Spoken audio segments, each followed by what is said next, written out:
वाਹਿਗुरु जी का खालसा, वाहिगुरु जी की फतेह। सत श्री अकाल, सतनाम जोहार। भाई साहब, मानवता चैनल देख रहे सभी दर्शकों का बहुत बहुत स्वागत है। मैं हूं जगदीश सिंह। भाई साहब, मानवता चैनल में जुड़े सभी दर्शकों का दोबारा हम आज के इस खास प्रोग्राम में स्वागत करते हैं। और आज के जो हमारे मेहमान जुड़े हुए हैं उनका मैं परिचय करा दूं। हमारे साथ जसवीर भाटिया साहब जुड़े हुए हैं अमेरिका से, TR खूटे साहब जुड़े हैं नोएडा दिल्ली से, संतोष साहू साहब जुड़ गए हैं जो सरगुजा छत्तीसगढ़ के हैं, और रोशनी जी जुड़ गई हैं दिल्ली से। उनका भी, सभी मेहमानों का वॉइस ऑफ मानवता चैनल में हम बारी बारी से स्वागत करते हैं। वाहिगुरु जी का खालसा, वाहिगुरु जी की फतेह। आज के इस प्रमुख चर्चा पर आज का जो हमारा विषय है वो एक बहुत महत्वपूर्ण और ज्वलंत मुद्दा पर है।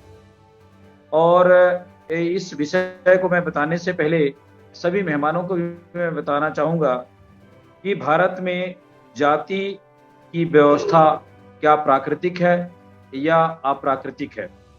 क्योंकि दुनिया के तमाम देशों में जो भारत की जो जाति की व्यवस्था है और भारत में जो विभिन्न जातियां पाई जाती है, वो भारत छोड़ करके विभिन्न देशों में नस्ल हो सकते हैं, लेकिन जाति की कोई बात कोई विश्व के वैश्विक देशों में नहीं है। तो आज की इस महत्वपूर्ण चर्चा को लेकर, क्योंकि दिनों दिन जातिवाद की जो वैमनस्यता है वो लगातार फैलती जा रही है, तो इस पर बड़े बड़े जो सोशल मीडिया है या जो प्रिंट मीडिया है, इलेक्ट्रॉनिक मीडिया है, उस पर कोई इन बातों को लेकर ना तो बहस करते हैं, ना ही कोई चर्चा किया जाता है। तो वॉइस ऑफ मानवता चैनल पर आज ये महत्वपूर्ण चर्चा को लेकर हम सब हाजिर हुए हैं और बारी बारी से सभी विद्वान जनों से हम इस पर डिस्कस करेंगे, चर्चा करेंगे। मैं संतोष साहू साहब से आज की इस परिचर्चा की शुरुआत करना चाहूंगा। संतोष साहू साहब, आप अधिवक्ता हैं और कानूनविद भी हैं। तो मैं पहला सवाल को लेकर जानना चाहूंगा कि भारत में जाति की व्यवस्था प्राकृतिक है या अप्राकृतिक है। इस पर थोड़ा विस्तार से आज की इस परिचर्चा पर आप विस्तार से बात रखें। संतोष साहू साहब। वॉइस ऑफ मानवता पे अपनी बात रख रहे सभी विद्वान साथियों को जय मूल्यवासी, नमो बुद्धाय, सत श्री अकाल। और वॉइस ऑफ मानवता के सभी देखने सुनने वाले देश और दुनिया के लोगों को बहुत बहुत धन्यवाद। माननीय जगदीश सिंह जी, आपका जो सवाल है कि भारत में जो जाति है, जाति की व्यवस्था है, वो प्राकृतिक है या अप्राकृतिक, तो मैं इस पर ये कहना चाहता हूं कि जो हमारा पृथ्वी है, एक अर्धवृत्ताकार है हमारा पृथ्वी का आकार है, उसमें 196 देश हैं और लगभग 46 टेरिटरीज हैं। 196 देशों में सिर्फ भारत में जाति की व्यवस्था है, बाकी दुनिया के किसी देश में जाति की व्यवस्था इस तरह से नहीं पाया जाता। और विश्व में अभी लगभग 780 करोड़ लोग हैं।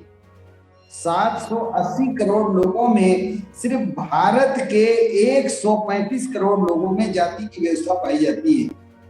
और भारत में जो जाति की व्यवस्था है वो प्राकृतिक तो नहीं है, क्योंकि प्रकृति अगर जाति बनाया होता तो अलग से हर जाति के साथ कुछ ना कुछ चिन्ह होते।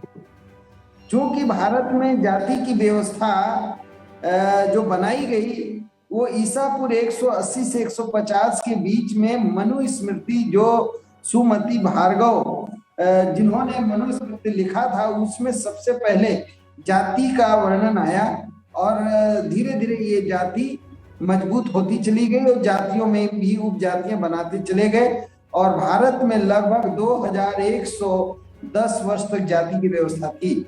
ये जाति की व्यवस्था अप्राकृतिक है, क्योंकि जातियां हैं पशुओं में पाई जाती हैं, जैसे कुत्ता है, गधा है, घोड़ा है, हाथी है, शेर है, बिल्ली है, गाय है। पशुओं को हम स्वतः स्वाभाविक रूप से देखकर बता सकते हैं कि ये जाति पशुओं का कौन सा है। पशुओं के शारीरिक बनावट को देखकर बताया जा सकता है, उनके उत्पाद को देखकर बताया जा सकता है, उनके मल मूत्र, उनके मल से पशुओं का पता लगाया जा सकता है कि हाथी है, घोड़ा है, ये बैल है, ये भैंस है। इस तरीके से तो पशुओं में जातियां पाई जाती हैं, परंतु मनुष्य में जाति नहीं है।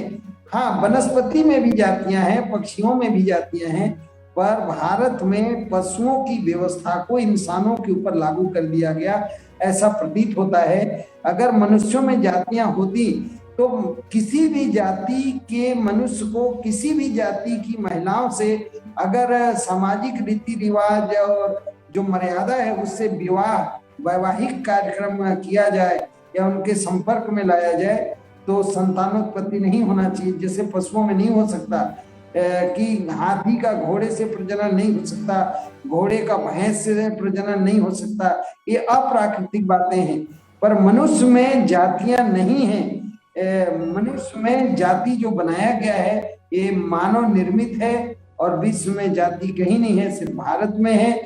और भारत के समाज के पिछड़ेपन और समाज में तरह तरह के अन्याय, अत्याचार, शोषण और जुल्म जाति का जो वातावरण भारत में जाति के नाम पर है, ये भारत का जाति की व्यवस्था, भारत के समाज को तहस नहस करने वाला, समाज को तोड़ने वाला ये जाति का व्यवस्था है। और भारत का जाति व्यवस्था भारतीय समाज पे एक काला धब्बा है, एक कोड़ है, एक कैंसर से भी घातक है।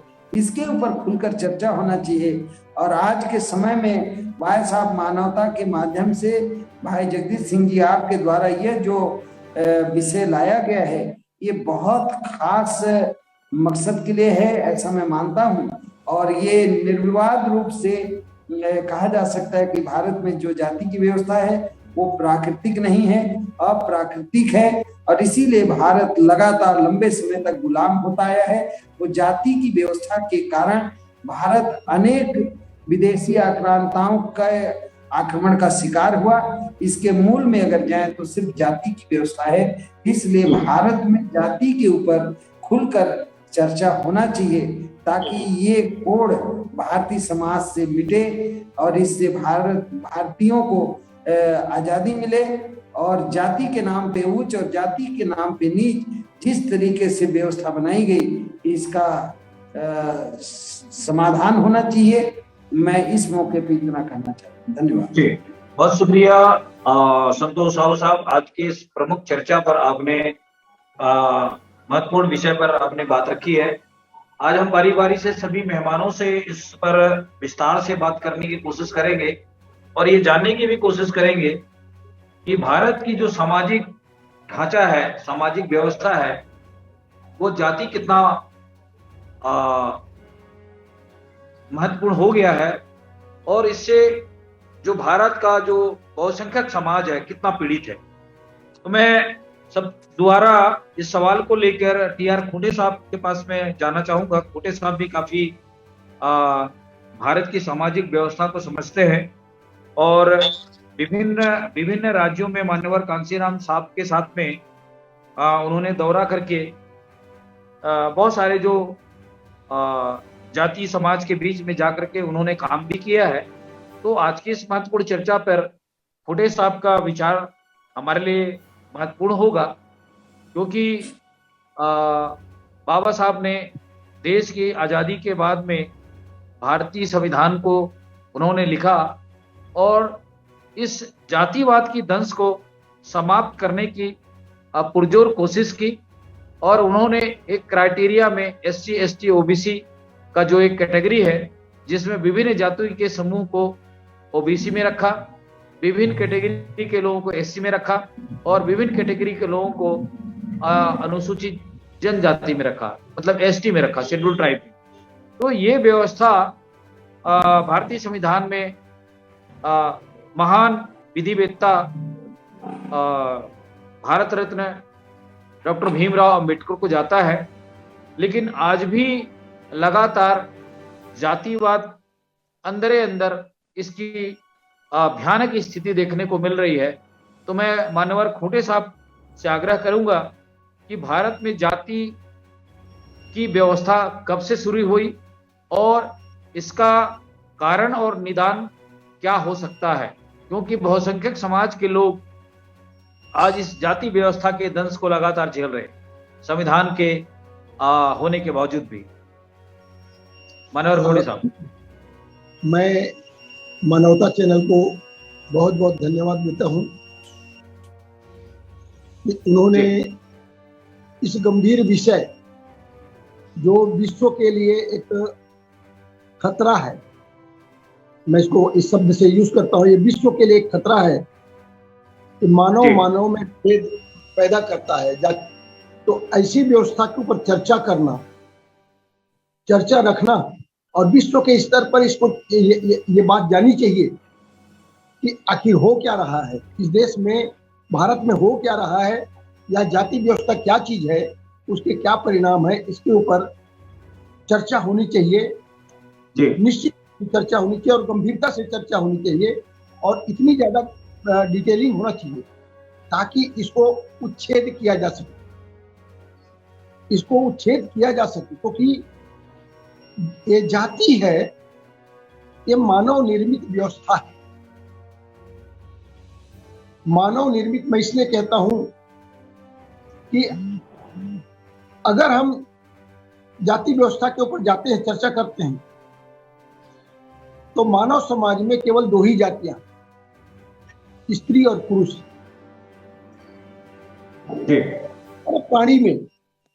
हर प्राणी में पशु पक्षी सब में दो ही जातियां, स्त्री और पुरुष। माने वो उनके आइटम अलग अलग हो सकते हैं, लेकिन जाति केवल दो ही होता है। लेकिन यहां पर जाति को एक पहचान बना दिया गया है, कर्म से, काम से पहचान बना दिया गया। और ये कैसे हुआ है, इस पर मैं थोड़ा सा आप लोगों को जानकारी देना उचित समझता हूं। जी। भारत में प्राचीन काल से श्रमण संस्कृति रहा है। श्रमण संस्कृति मतलब श्रम आधारित संस्कृति। हर कोई अपनी आजीविका के लिए कोई ना कोई श्रम करता था आजीविका चलाने के लिए, चाहे वो कोई भी काम हो। उसमें कृषि और कला, ये दो तरह के दो रूप में देखे गए। कृषि में मुख्य फसल और सहयोगी फसल। सहयोगी फसल मतलब वो फसल जिससे हम साग सब्जी, तेल, फूल, नमक और ये बाकी जो आइटम है, जो मुख्य फसल को या पेट भरने के लिए, अनाज के लिए, जो अनाज को खाने के लिए जो उपयोग होता है, तो क्या अनाज को खाली खाया जाना मुश्किल है। एक बार खा सकते हैं, दो बार खा सकते हैं, तीसरे बार लगातार आप खा नहीं पाएंगे। तो उसको खाने के लिए हमें उसमें स्वाद बनाना पड़ता है। तो ये प्रक्रिया में जो बाकी जो होते थे, तो ये जो चला, ये दूसरे एक ग्रुप चला। इसी तरह से कला में चला, विभिन्न प्रकार की कला है। पत्थर, लोहा, लकड़ी, सोना, चांदी, तांबा, पीतल, जितने धातु है, मिट्टी, जितने भी धातु या आइटम नजर आते हैं प्रकृति के अंदर में, प्रकृति में जितने पाए जाते हैं, लकड़ी में ही लकड़ी और बांस, ये दोनों अलग अलग कलाकारी। बांस का भी और भी छोटे बेत और कई आइटम हैं, तो इनकी भी कलाकारी होती है। मेरा कहने का मतलब कलाकारी ये आजीविका का साधन रहा है। हमें अपने जीविका को चलाने के लिए, मैं कुर्सी पे बैठा हूँ, तो कुर्सी तो अब एक ही आदमी कुर्सी नहीं बना सकता, एक ही आदमी घर नहीं बना सकता, एक ही आदमी खेत में काम कर सके वही नहीं कर पाएगा। तो इसीलिए कुर्सी को बनाने वाले अलग हैं। तो ये आजीविका का कारण था, इसीलिए इसको श्रम समर संस्कृति में और स्वतंत्रता पूर्वक कोई भी अपना आजीविका चयन कर सकता। चयन पद्धति में कोई लिमिटेशन नहीं था कि भाई मैं यही काम करूंगा, ऐसा कुछ नहीं था। आज खेती कर रहे हैं, कल आप बढ़ाई का काम कर सकते हैं, परसों लोहार का काम कर सकते हैं। कोई सोनार का काम करना है तो वो भी पसंद है तो सोनार का काम सीखिए, वो भी कर सकते हो। ऐसा कोई लिमिटेशन नहीं था। लेकिन जैसे जैसे जैसे ही आर्यन भारत में आए, इंडिया, ये प्राचीन में नाग और द्रविड़ों की संस्कृति में, नाग द्रविड़ों का इतिहास बताता है कला और कृषि कला और संस्कृति में बहुत बड़ा विश्व में उनका नाम रहा है। उनके जो कलाकारी है वो उस जमाने में मिस्र और मेसोपोटामिया और बहुत कई देशों में उनकी जाती थी। उनके आज भी उनके प्रमाण मिलते हैं। नाग द्रविड़ों के जो कल्चर का, उनके आइटम का आज भी मिलते हैं। तो मेरा कहने का मतलब उस समय जाति नहीं था। जब आर्यन आए, और तो आर्यन आने से मिक्सअप होना शुरू हुआ समाज। आर्यन क्या थे? वो खेती किसानी नहीं आता था उनको, बद्दू जीवन के वो आदि थे। ये ऋग्वेद में लिखा है कि उनको खेती करना नहीं आता था। वो पशुपालन जानते थे, भेड़ बकरी चराते थे, गाय भेड़ बकरी चराते थे और उसी को मार के खा जाते थे। यही उनका धंधा था। इसीलिए वो हिंसक प्राणी थे। क्योंकि धान उपजाना सीखे नहीं थे, फसल उपजाना जानते नहीं थे, तो खेती किसानी की चीजें वो खाना उपज उनको जानते ही नहीं थे। इसीलिए वो मांस मछली उनका ही आइटम, उनका भोजन होता था। उस भोजन के लिए वो क्या करते थे? आग में जलाते थे। आग में जलाने को उन्होंने यज्ञ कह दिया। जानवर को मार के जब उसको जलाते रहे, जला के भून के खाते रहे। आज भी जितने भी नरमेध यज्ञ, पशुमेध यज्ञ, अश्वमेध यज्ञ, जितने भी पशुओं को मारते थे, और मेध यज्ञ मतलब मारा और उसके बाद यज्ञ किया, मतलब जो जला करके भून के खाना। ये आर्यन कल्चर रहा। ये ऋग्वेद में पुरोडास बनाते थे, उनकी बेतटी दिया हुआ है।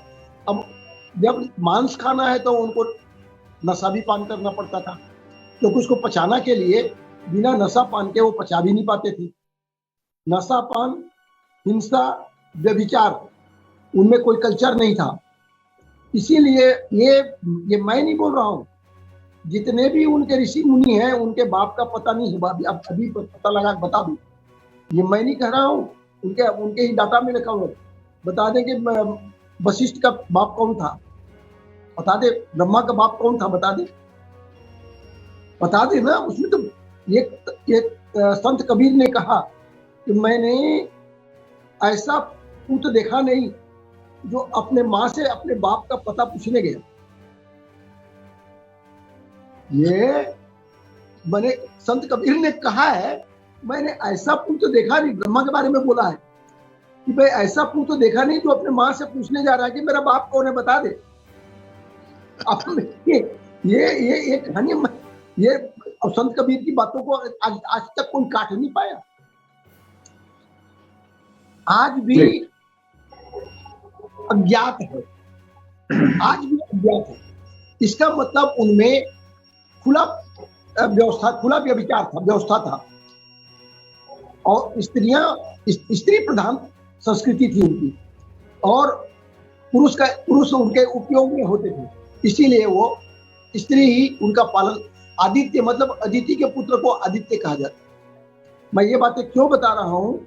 हम जाति व्यवस्था को समझना है तो हमें इन व्यवस्था को समझना होगा। ये आए और इन लोगों ने भारत के संस्कृति पर तो जब छाने लगे तो दोनों में भी ये हुआ, दो संस्कृति का। भारत में ऑलरेडी कृषि और कला बहुत एडवांस था, और वो संस्कृति आई जो हिंसक संस्कृति। तो हिंसक और अहिंसक के बीच में लड़ाई होना शुरू हो गया। वो हिंसक थे और हमारी भारतीय संस्कृति अहिंसक थी। ये दोनों में भेद था।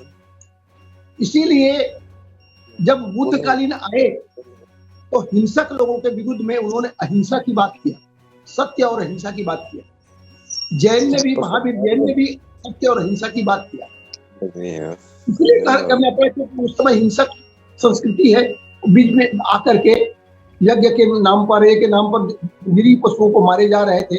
आदमी तक की बलि करना शुरू करवा, बलि के नाम पर आदमी को मार दिए तो विरोधी पक्ष को खत्म किया जाता था और बलि का नाम दिया जाता था। तो इस तरह की जो व्यवस्था थी, अमानवीय जी। व्यवस्था, तो इसके खिलाफ हमारे संत महापुरुषों ने खुल के विद्रोह किया, इसके ऊपर जी। चर्चा किया। उस जी। समय तक केवल वर्ण भेद था। जब आर्यन आए तो दो ही, ऋग्वेद में लिखा है श्याम वर्ण और गौर वर्ण, दो वर्ण थे, दो। श्याम वर्ण यहाँ के मूल भारतीय मूल निवासियों को श्याम वर्ण, काला गेरुआ गेहुआ रंग था, उनको श्याम वर्ण कहा गया। और आर्यन अपने आप को गौर वर्ण कहा। गौर माने गोरा। अभी भी विदेशों में ब्लैक एंड व्हाइट है, तो बिल्कुल सेम कल्चर ऋग्वेद में लिखा हुआ है। ब्लैक एंड व्हाइट का कल्चर ये था। और यही इसीलिए इसको बाद में जब उनके इसके आ गए तो गुरुकुल प्रथा चला। गुरुकुल हमारे यहाँ तक्षशिला और तक्षशिला, नालंदा ऐसे विश्वविद्यालय बड़े इंडिया का फेमस था। तक्षशिला को में पूरी सारी डाटा बनी हुई थी, पाली भाषा में पहले चलता था, उसमें बहुत सारे लेख पड़े हुए हैं, उनको इन्होंने जला दिया। तो मेरा कहने का मतलब क्या है, जब इस दो संस्कृति का मिलन हुआ तो सुर और असुर बात आई। सुरापान करने वाले वो लोग सुरापान करते थे, इसलिए उनको सुर कहा गया। और जो इंडियन लोग थे वो सुरापान नहीं करते थे, इसलिए अपने आप को असुर कहते। और आज उल्टा हो गया, बात अलग है। आज खान पान को उल्टा कर दिया उन्होंने, उनको असुरों को सुरापान कराना सिखा दिया, बात अलग है। लेकिन वास्तव में जो दो संस्कृति की लड़ाई थी, और पुष्कर इसका फेमस था। पुष्कर में पहले लड़ाई हुआ आर्यों और अनार्यों के बीच, उसको देवल सुर असुर संग्राम कहा गया। सुर को उन्होंने बाद में अपने लेखनी में देव बना दिया, दिव्य शक्ति बना दिया। देव माने दिव्य शक्ति है, कुछ नहीं, वो भी वही साधारण था, लेकिन लिखने में क्या था, उनको उनके हाथ में कलम आया तो कलम का कमाल है। लेकिन सुर और असुर संस्कृति दोनों में लड़ाई हुई है, जम के। इस लड़ाई का परिणाम यह हुआ, जो भी हुआ धीरे धीरे मिक्सअप होना शुरू हुआ, उनको बीच में वो मिक्सअप होते गए। तो श्याम वर्ण और गौर वर्ण से हम आगे बढ़े। आर्यों ने अपने आप को 3 वर्ण बनाया, ब्राह्मण, क्षत्रिय, वैश्य और शूद्र। और यहाँ के मूल निवासियों को शूद्र कहा। ब्राह्मण, क्षत्रिय, वैश्य एक आज भी द्विज कहलाते हैं। द्विज 2 बार जन्म लिया हुआ, ये गौर वर्ण वाले हैं। और शूद्र है, उनको श्याम वर्ण कहा गया। ये ऋग्वेद में भी लिखा गया। ऋग्वेद के इतने एक जगह नहीं, अनेकों बार लिखा गया। मैं आपको बीच में रोकना चाहूंगा खुड़े सर। वर्ण व्यवस्था के संदर्भ में फिर अलग से हम सेशन करेंगे। तो मैं आपको मैं जाति व्यवस्था बहुत इंपॉर्टेंट चीज है। अगर हम उसको बात नहीं करेंगे तो बात खुलेगी नहीं। अच्छा। और ये व्यवस्था का विरोध मैंने आगे तक चला। मौर्य कालीन में श्रमण संस्कृति फेमस थी। मौर्य काल तक श्रमण संस्कृति को हुआ। हमारे बुद्ध ने भी श्रमण, अपने आप को श्रमण कहा। महावीर ने भी श्रमण कहा। लेकिन उससे में क्या है, अंतिम मौर्य सम्राट बृहद्रथ को हत्या करके जब ब्राह्मण साम्राज्य की स्थापना हुई, तो हमारे साथी संतोष साहू जी बोल रहे थे, मोती भार्गव द्वारा लिखवाया गया। तो उसमें पहले बार वर्ण को जाति में कन्वर्ट किया गया। वर्ण को जाति में पैतृकरण किया गया। पहले वर्ण को पैतृकरण किया गया। वर्ण में जो उसका धंधा है और कैटेगरी, उसका माने स्तर, धंधा और स्तर को पैतृकरण किया गया। उसी तरह से काम को भी पैतृकरण कर दिया गया। धंधा को पैतृकरण करने से उसकी जाति बन गई। बाप अगर लोहा का काम करता है, बेटा भी अगर लोहा का काम करेगा, 3 पीढ़ी अगर लोहा का काम करेगा तो लोहार बनेगा। बाप अगर सोने का काम करता है, बेटा उसका सुनार किया, सोने 3 पीढ़ी 4 पीढ़ी तक गया तो सुनार बन गया, लकड़ी का काम करने वाला। ऐसे ही जाति का निर्माण जानबूझ के किया गया, फोर्स किया गया कि आप यही काम करोगे। इस तरह से जाति आज भी देख लीजिए, आज भी इंडिया में जो जातियां हैं वो वही काम कर रही हैं, उनको फोर्स करके रख दिया गया। नहीं तो ये हमारे वैज्ञानिक लोग थे, भारतीय के लोग जो एक एक विषय के ऊपर जानकार थे, वो एक एक धातुओं के ऊपर इतना शोध करते थे। उन धातुओं और कलाकृति में आज भी आप सिरपुर में देख लो, ईटा पे जो कलाकारी है, ईटे को ब्रिक में जो किया हुआ है कलाकारी, आज भी फेमस है। 2000-2500 साल पहले की कलाकृति देखा जा सकता है। तो मेरा कहने का मतलब, हम आपके पास और लौटेंगे। बहरहाल हमारे साथ बहुत मेहमान हैं, बारी-बारी से सबकी प्रतिक्रिया की बार हम ले लेते हैं। मैं 2 मिनट और 2 मिनट लेना चाहता हूँ, इसलिए कि मैं बताना चाहता हूँ कि जाति जो शुरुआत है, वर्ण से जाति कन्वर्ट हुआ। वर्ण का जो धंधा और स्तर था, उसको उन्होंने पैतृकरण करने से जाति का शुरुआत हुआ। ये मनुस्मृति से प्रारंभ होता है। मेरा एक बाकी मैं बाद में बताने का मौका लगेगा। बहुत शुक्रिया खुड़े साहब, आपने जाति की व्यवस्था को लेकर के बहुत अच्छे से विस्तार से आपने बातें कही है। हम आपके पास फिर से लौटेंगे, दोबारा लौटेंगे। बहुत शुक्रिया खुड़े साहब। हमारे साथ रामकृष्ण सिंह भास्कर जी जुड़ गए हैं। रामकृष्ण सिंह भास्कर जी, हमें सुन पा रहे हैं? बहुत स्वागत है आज के इस प्रोग्राम में। हेलो। हाँ जी जी रामकृष्ण भास्कर जी, आज की जो महत्वपूर्ण परिचर्चा है, जो डिबेट है, वो भारत में जाति की व्यवस्था प्राकृतिक है अप्राकृतिक है। इस पर हमारे 2 मेहमानों ने अपनी अपनी बातें रखी है। शायद अगर सुन पाए होंगे तो संतोष साहू साहब ने और TR खुड़े साहब ने।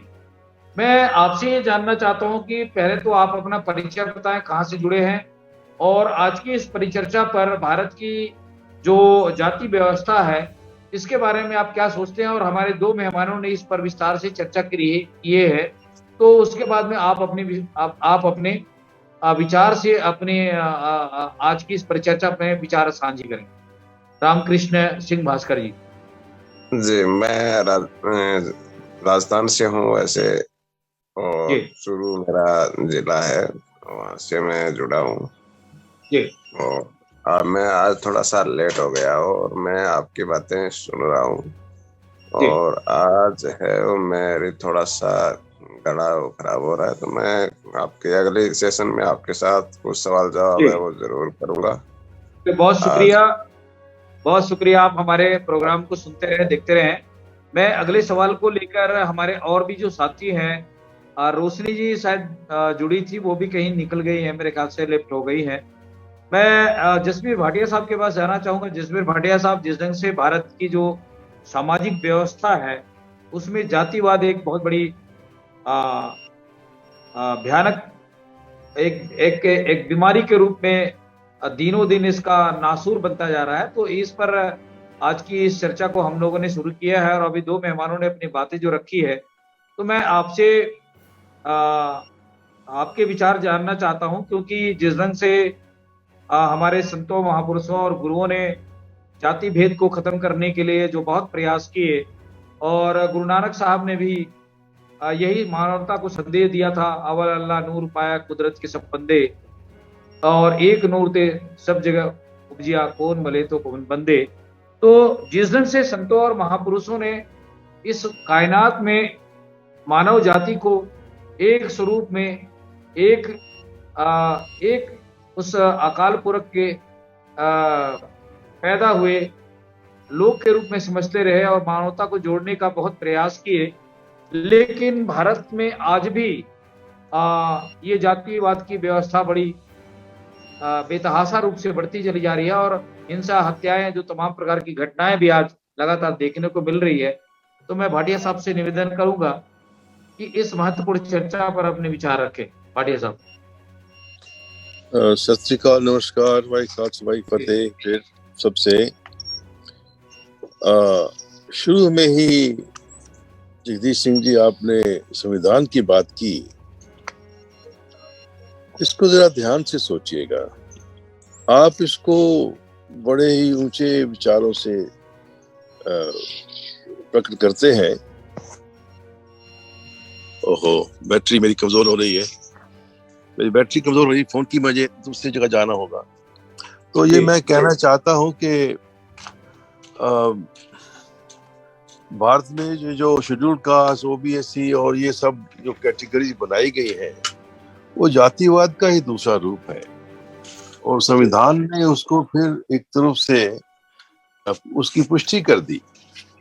तो ये कोई हाँ, उनको अधिकार दिए गए हैं, वोट का अधिकार दिया गया है, वो सब अच्छी बातें हैं, लेकिन जातिवाद को खत्म करने का कोई ऐसा प्रोग्राम हमें इस संविधान में नजर नहीं आया, मुझे नहीं समझा कोई भी। तो इसके बारे में थोड़ा ठहर के बात करूंगा, कि मुझे ये फोन में बैटरी मेरी डाउन है, मैं आईपैड लूंगा और दोबारा ज्वाइन करूंगा। अच्छा, ठीक है, बहुत शुक्रिया भाटिया सर, हम आपके पास दोबारा लौटेंगे, कोई बात नहीं।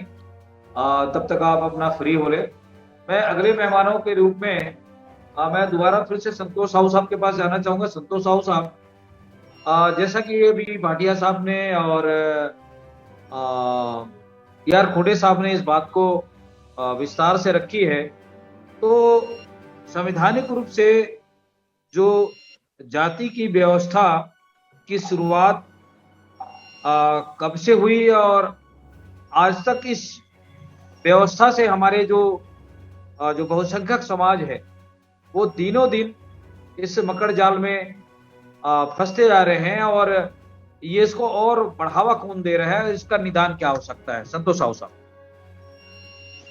जी, अभी हमारे विद्वान साथियों ने जो बातें रखी है जाति के ऊपर, चूंकि आज का विषय आपने बताया कि भारत में जाति की व्यवस्था प्राकृतिक है या फिर अप्राकृतिक, तो हमने पूर्व में ही कहा कि भारत में जाति की व्यवस्था अप्राकृतिक है, प्रकृति के द्वारा ऐसा कोई संरचना या बनावट नहीं है।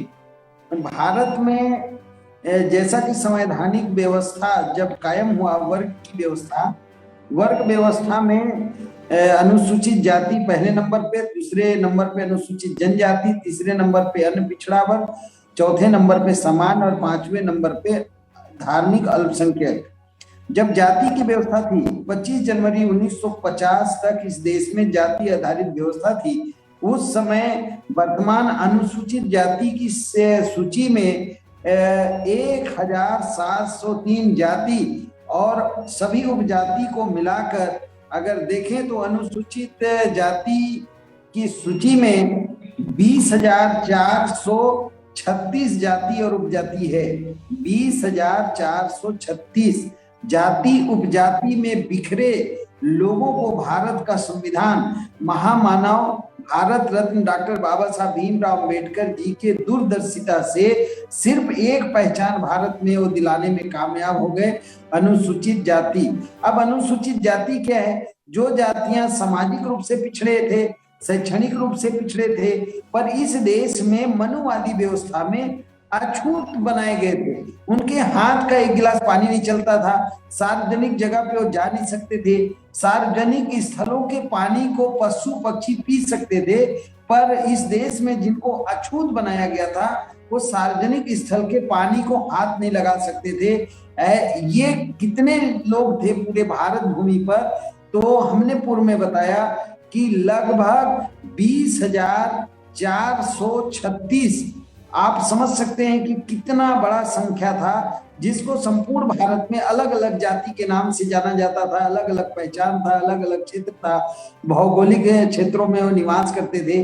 पर भारत में महामानव डॉक्टर बाबा साहब भीमराव अंबेडकर जी का सबसे बड़ा जो उपकार है कि ऐसे बिखरे हुए 20,000 जाति उपजाति को एक पहचान दिलाने में कामयाब हो गए। अनुसूचित जाति, और अनुसूचित जाति कोई जाति नहीं है, ये अनुसूचित जाति भारत में जाति की व्यवस्था में जो हजारों हजार थे उनको एक पहचान दिलाने में कामयाब हुए। इसी तरीके से भारतीय संवैधानिक व्यवस्था में दूसरे नंबर पे अनुसूचित जनजाति आता है। अनुसूचित जनजाति की सूची में 10,200 जाति और उपजातियां हैं भारत में, और अनुसूचित जनजाति की सूची में कुछ जाति इतनी बड़ी हैं कि उसके 52 उपजातियां हैं। ऐसे हजारों जाति उपजाति को डॉक्टर बाबा साहब भीमराव अंबेडकर जी संपूर्ण भारत में एक पहचान दिलाने में कामयाब हो गए, अनुसूचित जनजाति के रूप में। इसी तरीके से जाति की जब व्यवस्था भारत में थी, तो जिनको आज हम अन्य पिछड़ा वर्ग कह रहे हैं और ओबीसी बोल रहे हैं, तो मंडल कमीशन और पूर्व में अंग्रेजों के द्वारा जो जाति आधारित जनगणना कराई जाती थी, उसके आधार पे 44,916 जाति और उपजाति में बिखरे आप समझ सकते हैं कि भारत देश में जिस वर्ग का आज हम बात कर रहे हैं, अदर बैकवर्ड क्लास, उसमें 44,916 जातियां और उपजातियां पाई जाती हैं। अगर आज उनको प्रतिनिधित्व की बात की जाए तो कौन सा वो सिस्टम आता कि सभी को प्रतिनिधित्व लोकतंत्र में मिल पाता। पर बाबा साहब का एक बहुत बड़ा भारत के लोगों के ऊपर उपकार है कि ये ऐसे कांच की तरह टूट के बिखरे हुए, जैसे कांच फर्श में गिर के टूट जाता है, बिखर जाता है, ऐसे भारत में जाति की व्यवस्था में जो बिखरे हुए लोग थे उनको उन्होंने अदर बैकवर्ड कास्ट के रूप में इकट्ठा किया और भारत में एक जैसा उनको पहचान देने में कामयाब हो गए। अब भारत में, जैसा कि आज का जो विषय है कि भारत में जाति प्राकृतिक है, भारत में जो जाति है वो प्रकृति प्रदत्त नहीं है, एक सीधे से इसको खारिज किया जा सकता है। हाँ, जाति की व्यवस्था इस देश में जिन लोगों ने बनाया था वो लोग इस व्यवस्था में आज भी लाभान्वित हैं, और जो लोग जाति की व्यवस्था में लाभ हासिल करते हैं, लाभ प्राप्त करते हैं, वो लोग अभी भी संविधान के विरोध में जाकर जातिवाद को बढ़ाना चाहते हैं, बढ़ाते हैं, जाति आधारित कार्यक्रम करते हैं। जबकि ये होना चाहिए कि इस देश में अनुसूचित जाति के जो शिक्षा में है, नौकरियों में है, राजनीति में है, उनसे पूछा जाए कि आज आपको जो सुविधा, जो फैसिलिटी भारत में मिला है वो किस आधार पे मिला है, तो पता चलेगा कि अनुसूचित जाति के आधार पे मिला है। अनुसूचित जाति में कितनी जातियां उपजाति हैं उनसे पूछा जाए, कितने को मिला के आपको एक पहचान दी गई, और सभी लोगों के को इकट्ठा करने के बाद ये अवसर का निर्माण हुआ। पर आपने संवैधानिक व्यवस्था को मजबूत करने में आपका योगदान क्या है? तो बड़े से बड़े पद में आसीन लोगों को भी अपने बगले झांकना होगा। तो मैं इस विषय पे आगे ये कहना चाहता हूँ कि भारत में जाति की जो व्यवस्था है, जैसे पूर्व वक्ता साथी ने कहा कि भारत में वर्ण व्यवस्था था, ब्राह्मण, क्षत्रिय, वैश्य और शूद्र के रूप में। पर अभी जब जाति की व्यवस्था आई तो किसी भी ब्राह्मण से पूछा जाए कि आपका वर्ण क्या है, तो अभी भी जवाब देंगे हम ब्राह्मण हैं। उनसे पूछा जाए आपकी जाति क्या है, तो अभी भी जवाब आएगा कि हम ब्राह्मण हैं। अगर किसी क्षत्रिय से पूछा जाए कि आपका वर्ण क्या है, तो जवाब देंगे हम क्षत्रिय हैं। पूछा जाए आपका जाति क्या है, तो जाति भी क्षत्रिय है। और वैश्य से पूछें तो वर्ण में वैश्य अपने को वैश्य बताएंगे, जाति पूछे तो जाति में भी वो वैश्य बताएंगे। लेकिन शूद्रों से पूछा जाए कि वर्ण व्यवस्था में जो ब्राह्मण नहीं है, क्षत्रिय नहीं है, वैश्य नहीं है, तो चौथा वर्ण शूद्र है। तो शूद्रों से पूछा जाए आज वर्तमान भारत में कि आप क्या हैं, तो बताएंगे कि हम हिंदू हैं। तो हिंदू की व्यवस्था भारत में कब आई? वर्ण व्यवस्था में हिंदू नाम की कोई व्यवस्था नहीं थी, ब्राह्मण, क्षत्रिय, वैश्य और शूद्र ही थे। इसके बाद भारत में तथागत गौतम बुद्ध के सामाजिक क्रांति के बाद वर्ण से फिर जाति आ गया, जाति की व्यवस्था निर्माण हुई। तो जातियों में ब्राह्मण ब्राह्मण ही रहे, ब्राह्मणों का वर्ण और जाति एक रहा, क्षत्रियों का वर्ण और जाति एक ही रहा, वैश्यों का भी जाति और वर्ण एक ही रहा। पर शूद्रों में जातियां बनाई गई। और जाति की व्यवस्था में इस देश में, जैसे मैं कई बार अपने को ही उदाहरण स्वरूप कहना चाहता हूं कि मैं तेली जाति का हूं। हमारा पुरखा तेल के बीज का खेती किया, कैसे उससे तेल निकाला जाए, कैसा वैज्ञानिक सोच उन्होंने रखा। उस समय आज की तरह बिजली, पेट्रोल, डीजल, सौर प्लेट और बैटरी नहीं थे। प्रकाश का एक ही स्रोत था, तेल, और खाने के रूप में भी तेल का उपयोग करते थे। तो हम जाति की व्यवस्था में, जैसे अभी पूर्व वक्ता साथी ने कहा कि जाति का पहचान कर्म से है, लेकिन मैं इस बात से सहमत नहीं हूं। अगर जाति का पहचान कर्म से होता तो अभी भारत में जो लखानी, जो लेदर का काम करते हैं, चपने का काम करते हैं, जूता चप्पल बनाते हैं, बाटा का आप देखिए या वुडलैंड का देखिए। आज भारत में आप सर्वे करेंगे कि चमड़े का सबसे ज्यादा काम करने वाले कौन लोग हैं, तो अपर कास्ट के लोग हैं। तो क्या उनको भारत में कर्म के आधार पे जाति था, तो क्या आज उनको जाति प्रमाण पर शेड्यूल कास्ट की सूची में दिया जा सकता है? नहीं दिया जा सकता। आज तेल का काम देश में सबसे ज्यादा कौन कर रहे हैं? वैसे कैटेगरी के लोग कर रहे हैं, समान वर्ग के लोग कर रहे हैं। पर जाति प्रमाण पत्र अभी भी जाति के आधार पर किसको मिल रहा है? तेली को मिल रहा है, और पूछा जाए कि तेली को क्यों मिल रहा है, तो नहीं, तेल बनाते थे। तो अरे भैया, आज तेल का काम कौन कर रहा है? तेली लोगों के हाथ से तो तेल का काम ही छीन लिया गया, पर जाति प्रमाण पत्र अभी भी तहसील में तेली के नाम पे बन रहा है। तो ये कहना, ये बड़ा विरोधाभासी परिस्थितियां हैं कि भारत में जाति का पहचान कर्म के आधार पे है, ये बिल्कुल था, ये कर्म के आधार पे रहा होगा। पर जब से इस देश में यूरेशियाई आर्यों ने कब्जा किया, जब काम करने का स्वतंत्रता था, कोई किसी भी काम को कभी भी कर सकता है, पर जब ये जाति की बंदिशों में ढकेला गया तो इस देश में बहुत बड़ी विकृति पैदा हुई।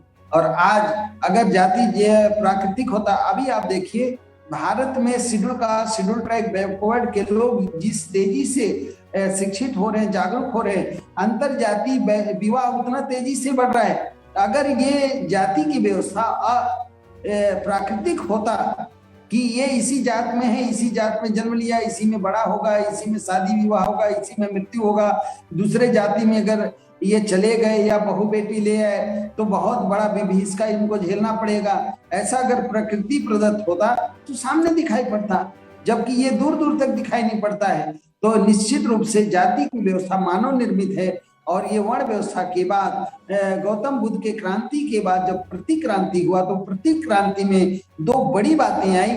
एक तो भारत की महिलाओं को गुलाम बना लिया गया, और भारत में जाति का निर्माण किया गया, और जाति के नाम पे टुकड़े टुकड़े टुकड़े टुकड़े कर दिए गए, ताकि भारत के ये जो पराजित लोग हैं कभी इकट्ठा ना हो पाए। क्योंकि गौतम बुद्ध इस देश में शूद्र के नाम पे पूरे संपूर्ण भारत के 90% लोगों को इकट्ठा कर सामाजिक आंदोलन करने में कामयाब हो गए थे।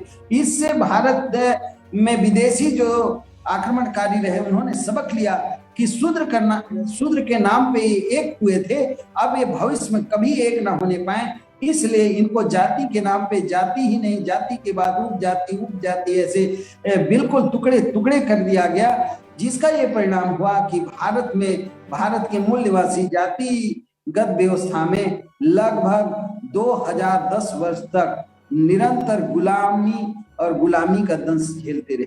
जी धन्यवाद। बहुत शुक्रिया साहब।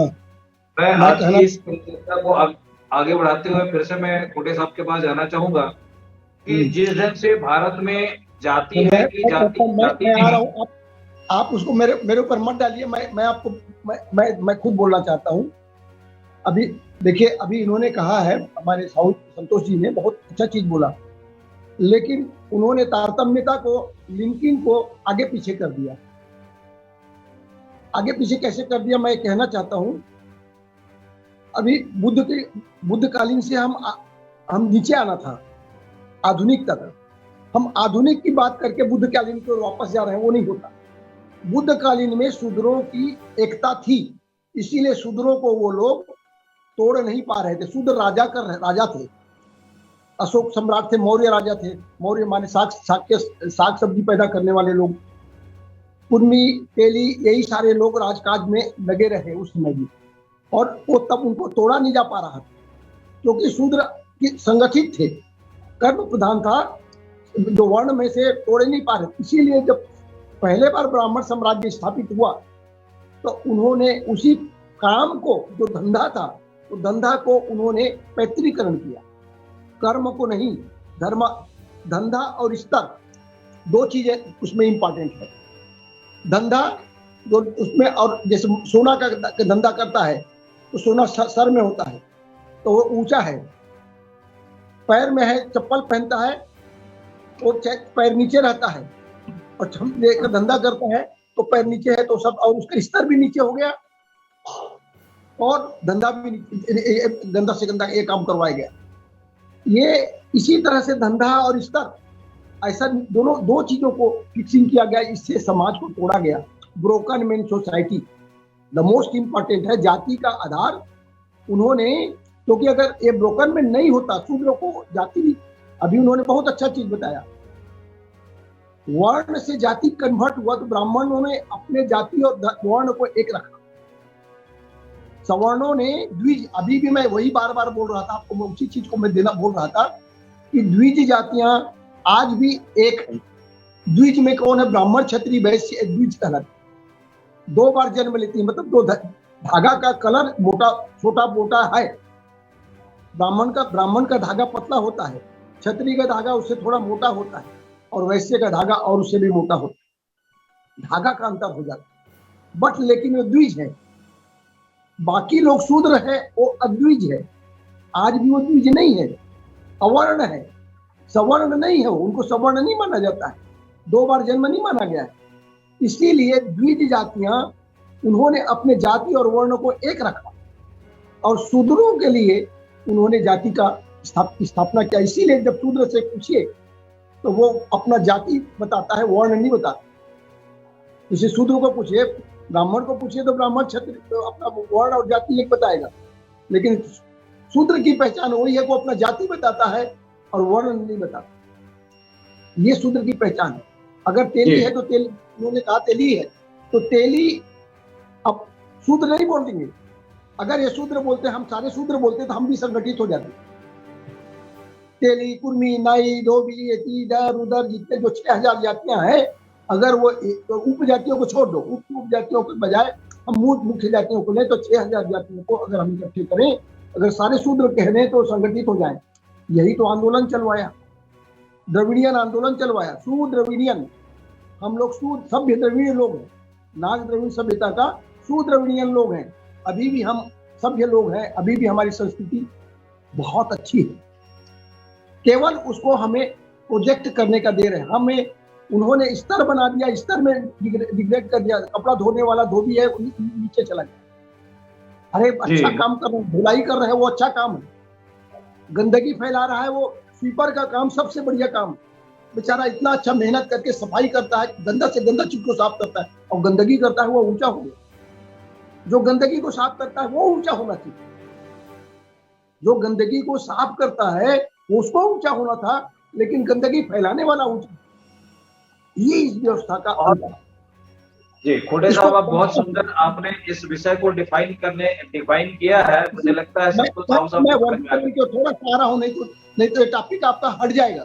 मैं आपको इसलिए बोल दे रहा हूँ, जब उन्होंने वर्गीकरण को बोला है ना, अब मैं बंद कर देता हूँ करने के लिए। लेकिन मैं, अगर आप थोड़ा समझना चाहते हो तो मैं बता दूंगा, क्योंकि मैं इस विषय के ऊपर, इसी के ऊपर मैं लेख लिखा हूँ और इसी के ऊपर मैं वर्कआउट किया हूँ। जाति वर्ग संघर्ष, जाति का वर्गीकरण होना चाहिए। वर्गीकरण की दिशा में अभी हम 6000 आपकी आवाज ठीक से नहीं आ रही खोटे साहब, आपकी आवाज ठीक से नहीं आ रही है। बाकी तो सब अच्छा रहा मेरा। तो एनी हाउ जो भी है, मैं अभी किसी समय आज मैं इतना ही कहना चाहता हूँ। इसको किसी समय विस्तार से। आवाज ठीक से नहीं आ रही है, नेटवर्क में कुछ गड़बड़ है लगता है। अभी तो अच्छा था, लेकिन अभी मेरा तो नेटवर्क अच्छा लग रहा है, लेकिन आप लोग हो सकता है कोई कारण हो गया होगा, मैं कह नहीं सकता। लेकिन चलो, मैं इसको फिर कभी इस टॉपिक के ऊपर छेड़ेंगे। मैं कहूँ कि मैं इस टॉपिक को चाहिए, हमें समय चाहिए। अब बिना समय के हम इसको बोल नहीं पाएंगे। ये बहुत इंपॉर्टेंट विषय है, इसको अधूरापन में नहीं बात करना। अगर लिंकिंग नहीं रहेगा और अधूरापन में बात करेंगे तो क्लैरिटी नहीं आएगी कि जाति का उन्होंने वर्ग को जातिकरण किया, तोड़ा गया, ब्रोकन मैन किया। हमको डॉक्टर अंबेडकर ने इस ब्रोकन मैन को वर्गीकरण किया। वर्ग संघर्ष लाना चाहते हैं। अगर वर्ग संघर्ष हो जाए तो वो हमारा मुकाबला नहीं कर पाते। आज तक वर्ग संघर्ष शुरू नहीं हुआ इंडिया में।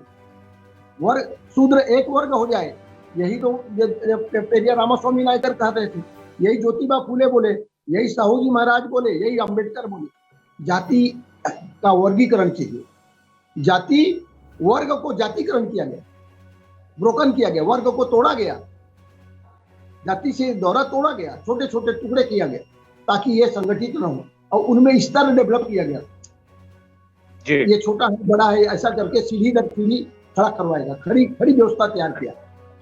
खड़ी व्यवस्था के कारण से आज हम एक नहीं, कोई शूद्र अपने आप को शूद्र नहीं कहना शर्माता है।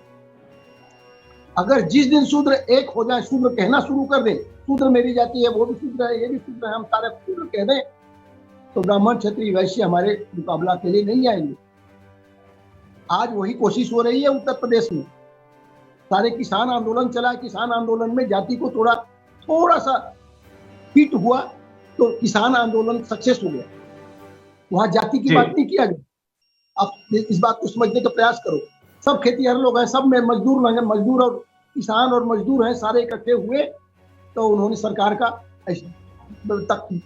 मैंने सरकार की जो हालत किया है वो तो अभी समझ में आ रहा है, आपको देखने को नजर मिल रहा है। तो मेरा कहने का मतलब हमको वर्गीकरण की दिशा में बात करना होगा, चर्चा करना होगा, और उसके लिए टाइम चाहिए।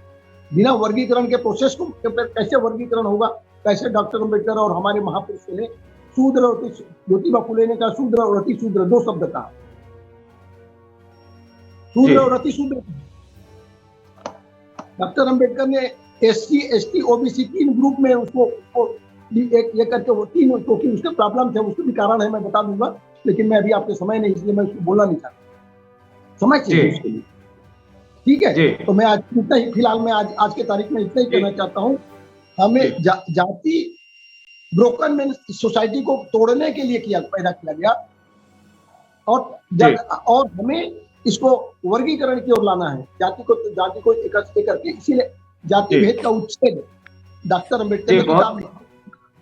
जी, बहुत सुंदर आपने डिफाइन किया है खोटे साहब, बहुत बहुत धन्यवाद। और इसी बात को डिस्कस के माध्यम से समझने की आवश्यकता है, जानने की आवश्यकता है, और आज का हमारा जो चर्चा का खास मकसद ही यही है कि बातों को और विचारों को समझने की जरूरत है और विस्तार से जानने की जरूरत है। जाति का वर्गीकरण, मैं सुन लीजिए, अगले बार मैं इसको टॉपिक को रखना चाहता, मेरा सलाह होगा कि जाति का वर्गीकरण कैसे होगा, इसको हम स्पेशली इस विषय पर चर्चा रखो, और वर्गीकरण हम ग्रुप में कन्वर्ट कर सकते हैं। मुख्य फसल, किडरीज, सेवादार, शिल्पी और रक्षक, ऐसे 5 ग्रुप में हम कन्वर्ट करेंगे ना, तो पूरे के पूरे समाज इकट्ठा हो जाएगा, 6 टुकड़े बराबर हो जाएंगे, अपनी ताकत बदल, मैं उसको डिटेलिंग करेंगे। धन्यवाद जी, बहुत शुक्रिया खुड़े साहब, आपने बहुत अच्छे से विस्तार से इस बात को रखा हुआ है। और मैं भाटिया साहब से रिक्वेस्ट करूंगा कि भाटिया साहब की बातें अधूरी हो गई थी, भाटिया सर अपने विचार रखें। जी, वॉइस ऑफ मान्यता टीवी को फिर से धन्यवाद, जो आपने ये जो सबको मंत्रित किया है और ये सब्जेक्ट के बारे में बात कर रहे हैं। इसमें लगता है भिन्न विचार हैं, तो ठीक है, सबको सुन के ज्ञान में वृद्धि होती है। जी। लेकिन जिस पॉइंट से मैं हूं, मेरे ख्याल में तो मानव जाति ही एक जाति है, मानव जाति ही एक वर्ग है। और जब कोई भी जब व्यवस्था हम बनाएंगे जिनमें से एक मानवता का विभाजन किया जाए, चाहे वर्ग के हो चाहे कुछ हो, उसमें फिर आपस में भेदभाव पैदा हो जाएंगे। जैसे अभी कुंटे साहब ने कहा, बड़े धन्यवाद आपका, आपने बड़े विस्तार में ये बताया कैसे ये बनी जातियां, उसकी टेक्नोलॉजी क्या है, उसके किस आधार से बनाई गई, वो ठीक है, अलग बात है।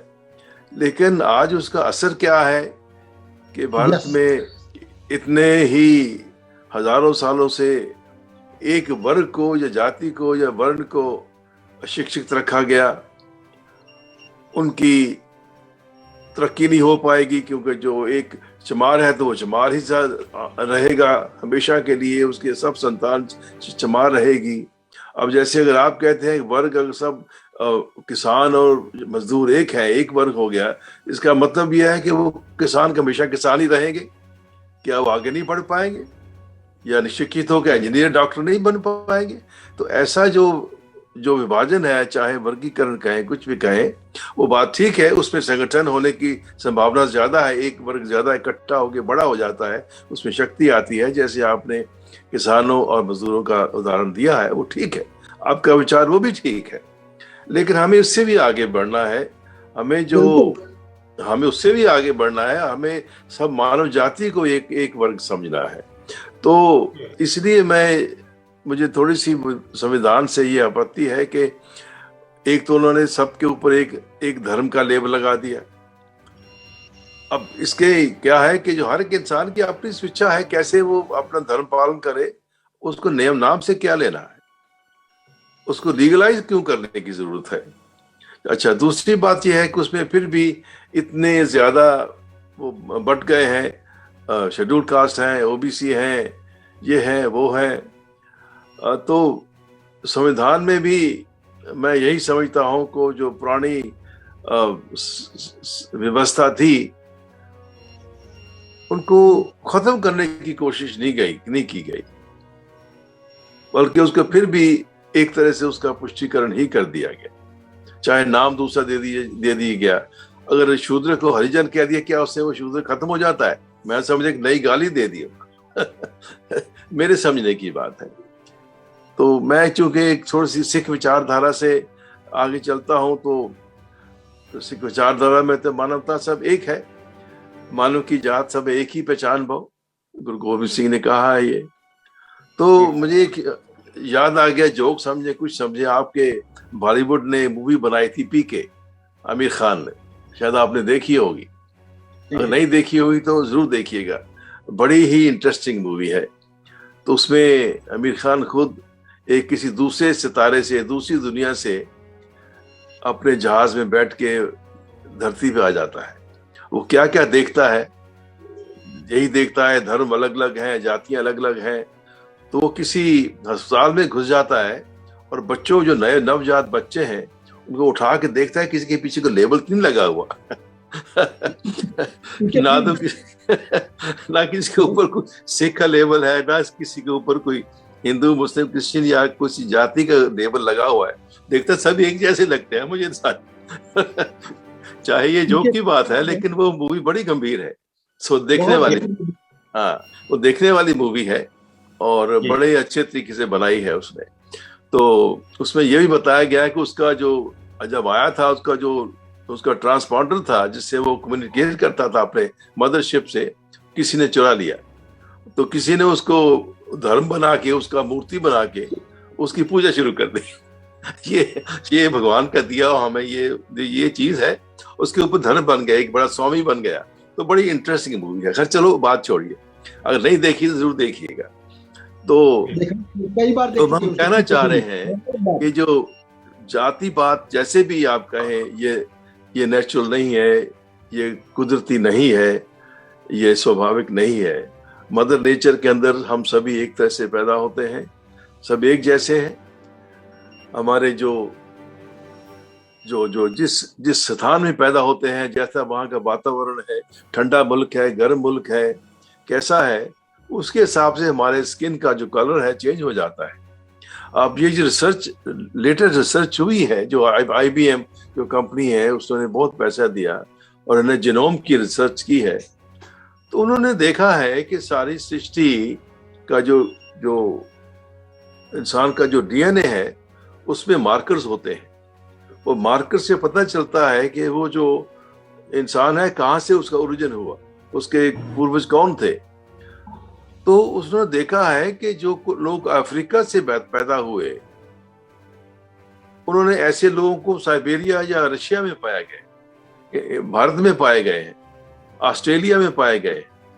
वो जो ठंडे मुल्कों में चले गए, वक्त के साथ साथ वो गोरे होते गए, उनका रंग साफ हो गया। जो गर्म एरिया में रहे, उनका रंग डार्कर हो गया। तो कुछ दूसरी तरफ चले गए, उनका रंग थोड़ा सा पीला हो गया। तो ये सिर्फ कुदरत की बातें हैं, लेकिन सब मानवता सिर्फ एक ही तरीके की है, एक ही इंसान है हम। और उनकी रिसर्च तो ये कहती है कि सारा संसार हम अफ्रीका के लोगों से बने हैं। अफ्रीका में एक रेगिस्तान है जिसका नाम कालाहारी है। तो वहाँ के लोग, ऐसा समय आया कि दुनिया में बड़ी फ्रीज हो गई, बड़ी ठंड हो गई और बहुत खत्म हो गई दुनिया, और वो एरिया बचा रहा क्योंकि वहाँ का जो तापमान था उसमें लोग रह सकते थे। और कुछ समय बीता, हजारों साल बाद वो लोग धीरे धीरे इधर उधर जाने लगे। तो वहाँ से सब लोग वहीं से बने हैं। तो वो चलो एक साइंटिफिक बैकग्राउंड है, लेकिन मैं ये कहना चाहता हूँ कि हर इंसान एक तरह से कुदरत ने बनाया है। भगवान के दशा में कोई ऊंच नहीं है, कोई शूद्र नहीं है, कोई ब्राह्मण नहीं है। हम सब लोगों ने अपने तरीके से बनाए हैं। जब ये मौर्य खानदान अशोका का पतन हुआ तो उसका जो सेनापति था, शायद उसका नाम मैं भूल रहा हूँ, उसने सत्ता हासिल कर ली और वो शिवा के पिता थे। हाँ, और शायद आपको नाम मालूम होगा, मुझे थोड़ा भूल रहा हूँ मैं। हाँ, तो उसने फिर ये बहुत संहार किया बुद्धों का, उनको बड़ा नुकसान किया। मुझे सब ये जितने उनके मठ थे तोड़े गए। तो शायद उन लोगों ने उनको फिर छोटी जाति में डाल दिया ताकि वो हमेशा दबे रहें। सो सिर्फ ये बात है, जो शक्तिशाली है, जो सत्ताधारी हैं, वो कहते हैं, वो चाहते हैं कि जो दूसरे लोग उनके ऊपर ना आ सके ताकि उनका सत्ता बनी रहे। तो इस तरह से लोगों को, इंग्लिश में कहूँगा, उनका जो मोराल था इतना डाउन कर दिया गया, उनका जो मानसिक अवस्था थी इतनी छोटी नीचे कर दी गई कि वो लोग बिल्कुल शूद्र हैं और बड़ी छोटी जाति के हैं। उनको उनके कर्म ही ऐसे हैं, पिछले जन्मों के कर्मों की वजह से ऐसे बने हैं। ये सब बातें बना के उनको हमेशा नीचा रखा। तो ये एक व्यवस्था थी जो अपनी सत्ता को बनाए रखने के लिए। इसमें कोई कुदरती बात नहीं है, टोटली आर्टिफिशियल है, ये सब मैन मेड है। और हमें पूरा के पूरा मिलके संगठित होके इसके खिलाफ संघर्ष करना चाहिए, तभी ये देश आगे बढ़ पाएगा। तो इतना ही कहूंगा कि ये बिल्कुल व्यवस्था जो है बनावटी है, इसमें कोई कुदरत की बात नहीं। नमस्कार, थैंक यू। बहुत शुक्रिया भाटिया साहब, आपने बहुत कम शब्दों में बहुत सारगर्भित बातों को आपने रख करके डिफाइन किया। बहुत शुक्रिया आपका। हमारा समय भी नजदीक आ चुका है, तो मैं आज की इस परिचर्चा को समाप्त करने से पहले एक मिनट पर आज की महत्वपूर्ण चर्चा पर लास्ट कमेंट के रूप में संतोष साहू से रिक्वेस्ट करूंगा कि संतोष साहू साहब, आज की इस महत्वपूर्ण चर्चा पर बहुत विस्तार से बातें हो गई है और ऐसे ही महत्वपूर्ण मुद्दों पर हम समय समय पर वैसा मानवता चैनल पर बातें रखते रहेंगे, चर्चा रखेंगे और विस्तार से रखे जाने की आवश्यकता भी है, क्योंकि जब तक हम ऐसी चर्चाओं को सामने लेकर के नहीं आएंगे तो लोगों के अंदर में जागृति और अवेयरनेस पैदा नहीं होगा और कहीं ना कहीं लोग इस मकड़ जाल में फंस करके लोग दकियानूसी विचारधारा में आकर के समाज को तहस नहस करने की कोशिश करेंगे। मैं संतोष साहू साहब से लास्ट कमेंट के रूप में कम शब्दों में अपने विचार रखें। संतोष साहू साहब जी, जैसा कि आज का विषय ही आपने रखा था कि भारत में जाति की व्यवस्था प्राकृतिक है या अप्राकृतिक, तो बातें लगभग सभी विद्वान साथियों ने एक ही बात कहा कि भारत में जो जाति की व्यवस्था है वो प्रकृति प्रदत्त नहीं है, ये मानव निर्मित है और मानव जिन लोगों ने इसको बनाया वो अपने स्वार्थ के लिए बनाया और जिन लोगों के ऊपर थोपा उनको हमेशा निरंतर गुलाम बनाए रखने की उनकी मंशा थी, जो आज भी दिखाई पड़ती है। जैसे मूंछ का काटना, घोड़ी पे बारात नहीं जा सकते, अच्छे कपड़े नहीं पहन सकते, अच्छे नाम नहीं रख सकते। तो इस देश में जिनको छोटी जाति बनाई गई वो कोई और नहीं, भारत के मूल निवासी राजा महाराजाओं के जो वंशज जो युद्ध में हार गए उनको कालांतर में गुलाम बना लिया गया। ये बात सही है, पर मैं बस 2 मिनट का समय लेना चाहता हूँ कि जाति की व्यवस्था कैसे मानव निर्मित है, क्योंकि भारत का जो मूल व्यवस्था है वो गण व्यवस्था है। जिस तरीके से भी बात आया कि शाक, लिच्छवी, कोली, नाग, द्रविड़, ऐसे 18 गण के अभी सबूत हैं भारत में कि संपूर्ण भारत 18 गण में विभक्त था और हर गण के लोग आपस में किसी भी गण से रोटी बेटी का संबंध करते थे। तो साहब हमारा समय कंप्लीट हो चुका है और आने वाले समय में फिर इस पर चर्चा को आगे बढ़ाएंगे। तो मुझे लगता है कि हाँ, 1 मिनट ही हम लेंगे। तो गण व्यवस्था के बाद वर्ण व्यवस्था, वर्ण व्यवस्था के बाद जाति की व्यवस्था और जाति की व्यवस्था के बाद वर्तमान भारत में जहां हम सब जीवित हैं वर्ग व्यवस्था में हैं, वर्ग व्यवस्था अस्तित्व में है।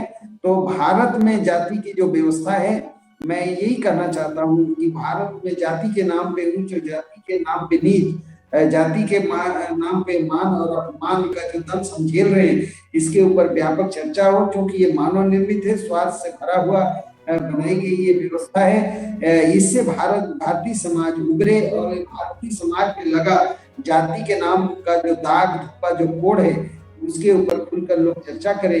ये झिझकने जैसी बात नहीं, कोई भी आदमी अपने को नीच नहीं बना सकता, उसे बनाया जाता है। और आपने इस मौके पे एक बहुत बड़ा विषय रखा, इसके लिए आपको भी धन्यवाद। वैसा मानवता की सहयोग शुक्रिया। और भाई आज की जी परिचर्चा को हम यही समाप्त करना चाहेंगे। उससे पहले मैं आज के मेहमानों को धन्यवाद करना चाहूंगा। हमारे साथ संतोष साहू साहब इस महत्वपूर्ण चर्चा में भाग लिए। जसबीर भाटिया साहब, उनका भी बहुत शुक्रिया, उन्होंने भी बहुत महत्वपूर्ण चर्चा पर अपनी समय देकर आज भी विस्तार से चर्चा की। टी.आर. खोटे साहब और रामकृष्ण सिंह भास्कर जी, दो दिल्ली से जुड़े थे, रुड़की से, उनका भी धन्यवाद। रोशनी जी भी अपनी प्रतिक्रिया नहीं दे पाई। तो मैं आज की इस परिचर्चा देख रहे सुन रहे सभी दर्शकों से निवेदन करूंगा कि लाइक करें, कमेंट करें और शेयर करें, अपनी प्रतिक्रिया भी दें, ताकि हम समय समय पर ज्वलंत मुद्दों को लेकर, महत्वपूर्ण मुद्दों को लेकर आपके सामने हाजिर हो सके। तब तक के लिए मैं आज के इस कार्यक्रम को यही समाप्त करता हूँ। वाहेगुरु जी का खालसा, वाहेगुरु जी की फतेह। सबका धन्यवाद।